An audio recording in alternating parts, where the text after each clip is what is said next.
नमस्कार, इझी कुकिंगमध्ये आपल्या सर्वांचं मनपूर्वक स्वागत। आजची रेसिपी आहे काला चना चाट।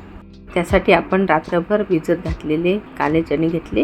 हे चणे कुकरमध्ये पाणी आणि हळद मीठ घालून उकळून घेतलेले आहेत। तर त्यामध्ये पत्ताकोबी, फुलकोबी, कांदा, टोमॅटो, कोथिंबीर, कैरीचे थोडे बारीक करून घेतलेले काप, हिरवी मिरची, चाट मसाला, लिंबू आणि थोडं मीठ। आपण आधी चणे उकळताना सुद्धा मीठ घातलं होतं, त्यामुळे थोडं कमीच घालायचं। थोडा पुदिना सुद्धा घातलेला आहे, थोडं काळं मीठ आणि काळी मिरी पावडर। सर्व भाज्या आपल्या आवडीनुसार आपण यामध्ये घालू शकतो।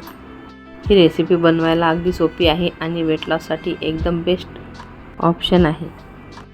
तसेच चणे उकडल्यानंतर आपल्याला त्यापासून खूप स्वादिष्ट असं सूप सुद्धा बनवता येतं। तुम्हाला जर माझी आजची रेसिपी आवडली असेल तर माझ्या व्हिडिओला लाईक करा, शेअर करा, कमेंट्स करा। तसेच इझी कुकिंगला सबस्क्राईब केलं नसेल तर जरूर सबस्क्राईब करा, सोबत बेल आयकॉनला क्लिक करा। व्हिडिओ बघितल्याबद्दल धन्यवाद। पुन्हा भेटू अशाच नवीन रेसिपीसोबत। तोपर्यंत नमस्कार।